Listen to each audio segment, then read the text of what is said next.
Praise the Lord. கர்த்தருடைய பரிசுத்த நாமத்துக்கு மகிமை உண்டாவதாக. இந்த ஏப்ரல் மாதம் 25ஆம் தேதி அன்று நாம் தியானிக்கிற கர்த்தருடைய வார்த்தை நம்முடைய பரிசுத்த வேதாகமத்தில் 2 சாமுவேலின் புஸ்தகம் 24ஆம் அதிகாரம் 14ஆம் வசனம். 2 Samuel chapter 24 verse 14. அப்பொழுது தாவீது காத்தை நோக்கி, கொடிய இடுக்கணில் அகப்பட்டிருக்கிறேன், இப்போது நாம் கர்த்தருடைய கையில் விழுவோமாக, அவருடைய இரக்கங்கள் மகா பெரிது, மனுஷர் கையிலே விழாதிருப்பேனாக என்றான். ஆமென். கர்த்தருடைய நல்ல வசனத்துக்காய் தேவனுக்கு நாம் நன்றி செலுத்துவோம்.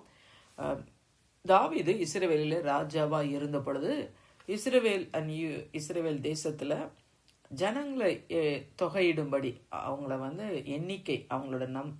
எண்ணிக்கை இடும்படிக்கு அப்படி சாத்தான் தாவீதை ஏவினான் என்று சொல்லி இந்த அதிகாரத்துல ஆரம்பத்துல நம்ம வாசிக்கிறோம். அப்போ பாத்தீங்கன்னா அந்த காரியம் கர்த்தருக்கு பொல்லாப்பா இருந்தது கர்த்தருடைய பார்வையில. ஆனாலும் தாவீது என்ன பண்றாரு, அந்த ஜனங்களை தொகையிடுகிறார். சென்சஸ், எவ்வளவு தேசத்துல ஜனங்கள் இருக்கிறார்கள் என்று சொல்லி.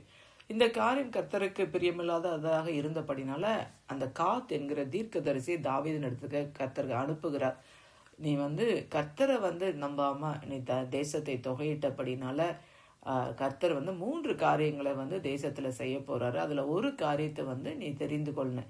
7 வருஷம் தேசத்துல பஞ்சமா, இல்ல 3 மாதம் பட்டயம், இல்லைன்னா யுத்தம். நீ உன்னுடைய சத்துருக்கள் உன்னை முறியடிப்பாங்க. அந்த 3 மாதம் யுத்தமா, இல்ல 3 நாள் கொள்ளை நோயா, இது 3ல ஒரு தண்டனையை நீ தெரிந்து கொள்ள அப்படின்ற மாதிரி சொல்லும் பொழுதுதான் தாவீது இந்த வார்த்தை சொல்றார்.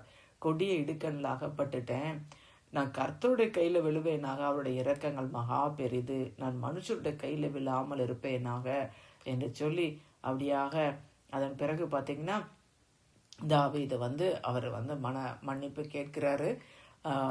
இருந்தாலும் தேசத்துல கொள்ளை நோய் உண்டாகி 70,000 ஜனங்கள் மரித்தார்கள் என்று சொல்லி அப்படி வாசிக்கிறோம்.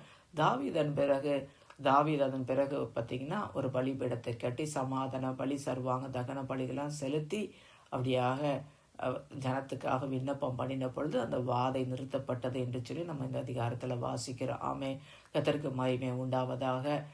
பிரியமானல அநேக வேளைகள்ல நம்முடைய வாழ்க்கையிலையும் இல்லையா, நம்ம கர்த்தருக்கு பிரியமில்லாத காரியங்களை செய்தது நிமித்தம் நம்முடைய வாழ்க்கையில சில பாதிப்புகளை நம்ம அனுபவிக்க வேண்டியதாக இருக்கிறது இல்லையா.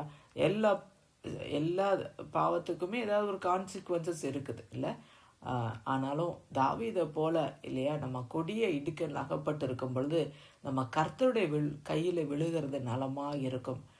ஏன்னா அவருடைய இரக்கங்கள் மகா பெரிது, மனுஷருடைய கையில நாம் விழாமல் இருப்போமாக.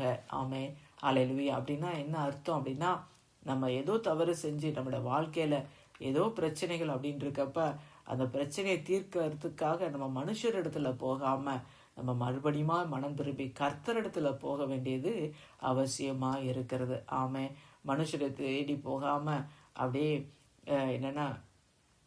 மனுஷரை நம்பி அவங்க நமக்கு உதவி செய்வாங்க, அவங்க நமக்கு ஏதாவது நமக்கு நம்முடைய பிரச்சனைக்கு அவங்க ஏதாவது தீர்வு கொடுப்பாங்கன்னு சொல்லி நம்ம மனுஷருடைய கையில விழாமல் கர்த்தரண்டைக்கு திரும்பி இல்லையா, ஆண்டவர்கிட்ட மனம் திரும்பி அப்படியாக நம்ம கர்த்தருக்கு நன்றி சமாதான பலிகள் அந்த மாதிரி காணிக்கை நம்ம பலிகளை செலுத்தி இல்லையா, தேவனுக்கு ஏற்கிற பலி கர்த்தர் தகன பலியும் அவருக்கு விருப்பம் அல்ல, சர்வாங்க தகன பலியும் விருப்பம் அல்ல. தேவனுக்கு ஏற்ற பலிகள் நொறுங்குண்ட ஆவிதான் இல்லையா. அவருடைய மனதுல நொறுங்குண்ட ஆவி உடையவர்களாக மனம் திரும்பி ஆண்டவருடையில போய் அவருடைய கரத்துல விழுகிறது நமக்கு நலமாயிருக்கும். ஏன்னா அவருடைய இரக்கங்கள் மகா பெரிது, அவர் மன்னிக்க தயவு பெருத்திருக்கிற தேவன். ஆமென். அவர் கிருபை செய்ய விரும்புகிற தேவன், அவர் என்றென்றைக்கும் நம்மளையே கைவிடாத தேவன், அவர் தீங்குக்கு மனசாபப்படுகிற தேவன். கர்த்தர் இரக்கமுமான உருக்கமும் நீடிய சாந்தமும் மிகுந்த கிருபை உள்ள தேவன். ஆமே, அல்லேலூயா. தகப்பனே, உம்மை நன்றியோடு நாங்கள் உம்மை துதிக்கிறோம், உம்மை ஸ்தோத்தரிக்கிறோம்ப்பா. ஆண்டவரே அப்பா, உம்முடைய இரக்கங்கள் மகா பெரிதாப்பா. ஆண்டவரே, ஹல்லேலூயா. நீ தீங்குக்கு மனஸ்தாபப்படுகிற தேவனாப்பா. எங்களுக்கு நீர் மன்னிக்கிற தேவனா இருக்கிறீரே அப்பா. உம்முடைய கருத்துல நாங்கள் விழுகிறது எங்களுக்கு நலமாய் இருக்கோம் அப்பா. ஒரு நாளும் நாங்கள் மனுஷர் கையில விழாமல் இருப்போமாக ஆண்டவரே. ஹல்லேலூயா அப்பா. ஸ்தோத்திரம் நன்றி ராஜா. கர்த்தர் நீர் எங்களுக்கு இறக்க செய்வீராக. ஆண்டவர் நீர் என்றென்றைக்கும் எங்களை கைவிடாத தேவனாப்பா. ஆண்டவரே கர்த்தாவே ஸ்தோத்திரம் நன்றி ராஜா அப்பா. நன்றியோடு நாங்கள் உம்மை துதிக்கிறோம், உம்மை ஸ்தோத்தரிக்கிறாப்பா.